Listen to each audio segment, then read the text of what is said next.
Let's talk about empathy. Come on, empathy in business, really? All the research says, when you look at the best leaders, they tend to demonstrate empathy more than the rest of us. Empathy by definition means, do you have the wherewithal and the willingness to actually connect to the perspective of somebody else? When you do, they tend to be more open. Problem is, empathy is hard. Most of us make most things about ourselves. And the problem is you can't fake it. It has to be authentic or you're toast.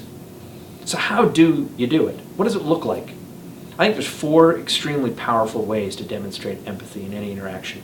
Number 1 is, do you actually ask questions that get underneath? Are you curious when you show up? Or do you just ask the surface level questions?